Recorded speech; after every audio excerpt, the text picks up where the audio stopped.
informés, messieurs et dames, bienvenue dans cette grande édition du journal sur Congo France Télévision. Ouvrons cette édition par cet élément. En séjour à Kolwezi pour battre la campagne de Félix Tshisekedi Tshilombo, le Premier ministre Jean-Michel Samalukonde a visité les élèves de l'école Matouchi qui ont été récemment victimes d'un incendie. Suivez.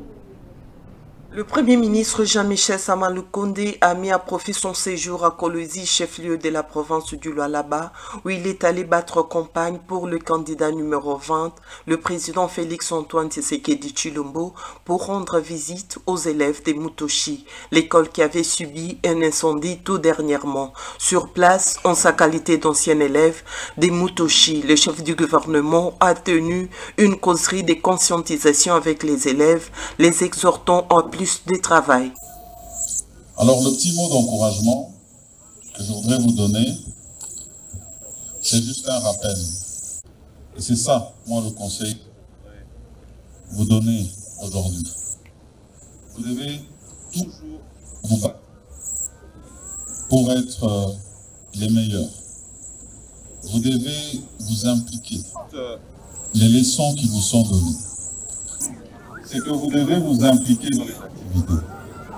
Pour savoir vous tenir, vous devez participer aux activités de l'école.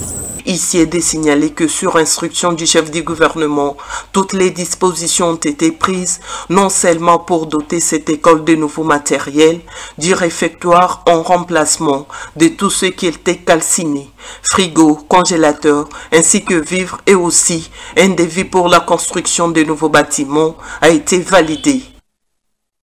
Le cardinal Fridolin Ambongo a lancé la formation des observateurs électoraux de la mission observation de la Sanko, ECC et MOE. À cette occasion, il a invité les observateurs à travailler de manière professionnelle durant la période de cette formation. Suivez. Les observateurs électoraux que nous envoyons aujourd'hui, c'est-à-dire l'Église catholique et l'Église protestante, dans le cadre de notre mission commune appelée MOE ECC Senko, nous pensons qu'ils ont une lourde responsabilité. Responsabilité vis-à-vis de la nation congolaise, parce que de la crédibilité de l'observation dépendra aussi la réceptivité du résultat électoral. Si je suis venu, c'est parce que l'observation électorale, qui implique aujourd'hui l'Église catholique et l'Église protestante, nous donne beaucoup d'espoir pour l'avenir. C'est-à-dire l'observation peut crédibiliser le processus électoral. Si les élections se passent bien, nous aurons la certitude que ceux qui ont été élus seront proclamés. Si les élections se passent bien, nous aurons aussi la certitude que ceux qui auront perdu reconnaîtront en âme et conscience et qu'ils ont effectivement perdu, et au lieu de créer des difficultés, qu'ils se préparent pour les prochaines élections. C'est ça le jeu démocratique. Mais nous pensons que dans le contexte actuel, nous n'avons pas encore toutes les certitudes, que toutes les conditions sont réunies, les conditions matérielles, les conditions de déploiement de matériel d'observation seront là pour que les élections puissent vraiment avoir lieu le 20 décembre.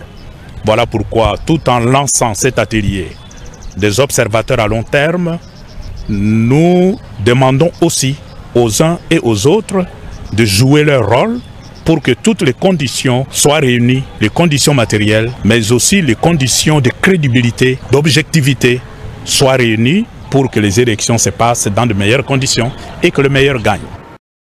Avant de s'envoler pour Béni, dans le nord Kivu, le candidat à l'élection présidentielle Martin Fayulu Madidi a honoré la mémoire de la sœur Anouarit Nenga Pété à Assiro en visitant sa tombe. C'est lundi 27 novembre 2023. Images et commentaires.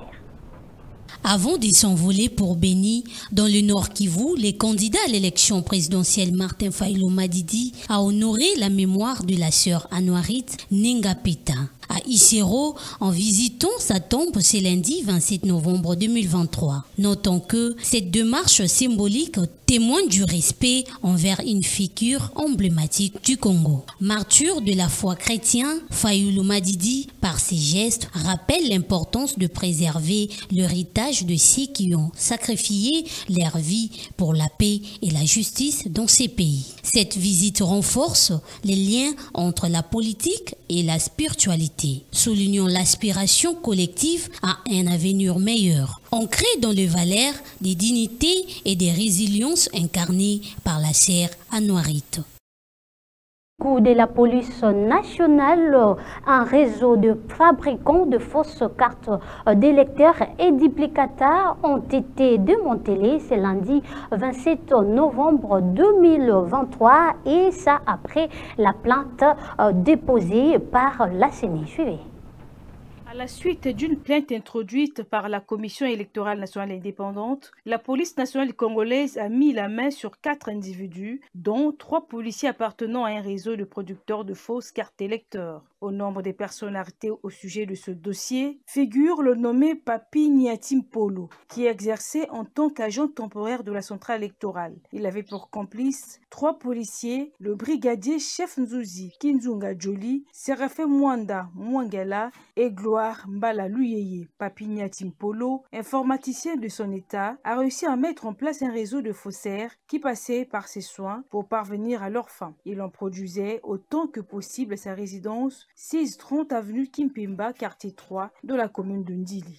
Les 3 policiers agissaient en qualité d'intermédiaires chargés de trouver les demandeurs de nouvelles cartes électeurs ou de duplicata. Ces derniers prenaient en charge la récolte des demandeurs qui, soit sollicitaient un duplicata de carte d'électeur ou étaient soit des personnes non enrôlées lors de l'opération d'identification et d'enrôlement des électeurs. Sur les sommes d'argent exigées à leurs victimes, Papi Niatim Polo, le serveur de la bande, percevait 10 000 francs congolais. Aussitôt la demande enregistrée via certains individus composant ce réseau, y compris quelques agents de la police dans le coup, Papi Niatim Polo livrait le lendemain la fausse carte au sein même des installations de l'antenne, donnant l'illusion d'une vraie pièce identifiée par la CENI. Ces inciviques photographiaient les récurrents à l'aide de leur téléphone portable avec leur identité qu'ils faisaient parvenir immédiatement à Papi Niatim Polo, qui disposait de tous les intrants pour produire des fausses cartes. Le matériel utilisé par ces faussaires est composé de 3 imprimantes utilisées par la CENI en 2017, un ordinateur avec une maquette de la carte électeur conçue et préinstallée. Le chef de bande ne changeait que les données en produisant en un tour de main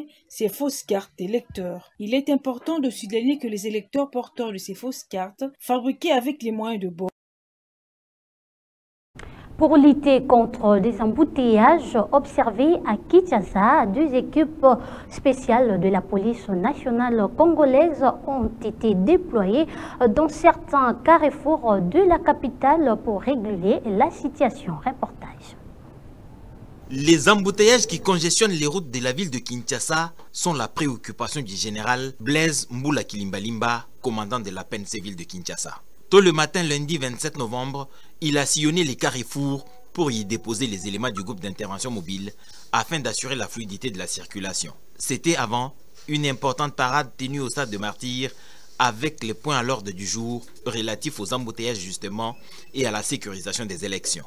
Devant toutes les grandes unités de la ville, le général Blaise Mbula Kilimbalimba appelle à la responsabilité des policiers dans l'exercice de leur mission, celle de protéger les personnes et leurs biens. Il était question de les rappeler à l'ordre sur les embouteillages, sur la manière de sécuriser la ville pendant cette période et quel devait être le comportement de tout et chacun. Et le gros des problèmes, c'est l'homme lui-même, l'usager de la route lui-même. Et dans l'usager, il y a nous tous. Nous avons fait, on a trouvé aussi qu'il y a des textes qui répriment ça. C'est ainsi qu'on a déployé des équipes spéciales dans chaque artère de la capitale. En cette période de campagne électorale et des fêtes de fin d'année qui arrivent à grands pas, la pression est grande sur la police nationale congolaise. Le commissaire provincial a enfin annoncé à ses unités la dotation de nouveaux équipements venus du commissariat général de la police nationale congolaise. L'actualité, c'est aussi la RDC veut améliorer la desserte en eau potable grâce à plusieurs actions qui ont été entreprises ces dernières années qui ont permis d'augmenter le nombre de Congolais dans l'accès de l'eau potable. Le chiffre présenté dans une conférence de presse conjointe du directeur de la Régie des eaux avec le porte-parole du gouvernement, Patrick Mouillère. Suivez. Beaucoup de Congolais n'ont pas accès à l'eau de bonne qualité. Selon les chiffres des autorités, il n'y a que 25% de la population congolaise qui avait accès à l'eau potable. Le directeur général de la Régie des eaux affirme que des efforts ont été fournis ces 5 dernières années pour accroître l'accès de la population congolaise à l'eau potable. Il y a eu une augmentation de 10 millions de personnes qui ont eu l'accès à l'eau potable courante. La qualité des eaux réalisées qu'il y a une expansion exponentielle des forages à travers la... Regardez, nous passons de plus d'1 million de mètres cubes d'eau par jour à près de 1 450 000 mètres cubes d'eau par jour. Si vous ajoutez la partie des privés, on est facilement au-delà des 11 millions de gens qui ont eu accès à l'eau potable. Par rapport à la taille de la RDC et sa population, cet accès reste encore faible. Mais les autorités congolaises poursuivent des efforts pour qu'une majeure partie de la éviter la propagation des maladies hydriques. C'est ainsi que la loi sur l'eau a libéralisé ce secteur pour permettre également aux privés de mettre la main à la pâte et desservir les populations qui ne peuvent pas être prises en charge par la Régie des eaux, mais dans le respect des normes. On ne dit pas que le travail est fini, on ne dit pas que tout le monde a accès à l'eau potable, mais c'est quand même une croissance remarquable pour un temps aussi court, considérant bien sûr dans les zones où ces entreprises opèrent. Étant donné l'arrivée des privés, la compagnie étatique se bat pour mettre à jour la qualité de service et faire face à la concurrence. La Régie des eaux a digitalisé le paiement de sa facture et exhorte ses abonnés à s'acquitter de leurs factures pour lui permettre d'améliorer la qualité de ses services. Malgré toutes ces avancées, le défi reste de taille pour atteindre la moyenne de la desserte en eau potable en Afrique. Tout à fait autre chose. À présent, les habitants du quartier Kingu, dans la commune de Selembao, appellent les autorités urbaines à trouver le moyen pour stopper l'érosion Matondo. Reportage Michel Benamio et Daniki Boulongo. Cette érosion menace depuis plus de 37 ans les habitants des quartiers Kingu dans la commune de Selembao. La population de ces coins de la capitale l'a même baptisé au nom de Matondo. Il a déjà emporté à ses jours plusieurs maisons et endeuillé un bon nombre de familles. Les habitants de cette localité déplorent l'absence des autorités de Kinshasa sur terrain pour s'imprégner de la situation qui les met en difficulté de se déplacer. En 1986, nazaki na ndako 8 mètres 6 sawa et kende mona kasute ta sa trace zate. Et là to ko lancer yango biso to lobaka. Muta ko kuna biso libulu o to kamati ba vote pesier. Poto enclavé même les royers nzela ko l'éclisate. To duso kana ba to pangwa bat. C'est normalité. To sana bamboka te mais to sana ville de Kinshasa. Yango ba ko jwata le biso libulu bana 86 lelo. Oya badadinge banika kasiko terese yango anezo omoni yango e komi de na mai. Bongo biso mabeni nso sala na Kachenking. Kaka na sima SK wana libulu munene eza na sima SK wana. Avec cette saison pluvieuse, la population craigne la disparition des quartiers Kingu dans la carte géographique de Kinshasa. À fur et à mesure mvula zoleka azoliaka na se azobendaka mabele azobenda mabele zokita erosion pe ezoya munene tozalaki kutu na ndoto te qu'un jour ke mabele bandako ekokoma boye. Bon lokola mvula soki ebeti makasi elie mabele kiti soki elie mabele kiti donc yango omoni situation tozovivre. Bon libulu wana monene eza nsima na ngai ezali érosion. Érosion esali bambula ebele tikino ekokoma na niveau oyo. Érosion oyo bato bake wana bato bakufi na nombre moko toko koloba te population oyo ekoko faire partie ya population mobimba Congo, mais une partie à Kenakata de Bouloyo. Abandonnés à leur triste sort, les habitants de Kingu appellent les autorités urbaines à la réhabilitation de leur quartier pour mettre fin à leur peine. Et voilà, c'est la fin de cette session de formation. Quant à moi, je vous dis au revoir et on se retrouve à la prochaine.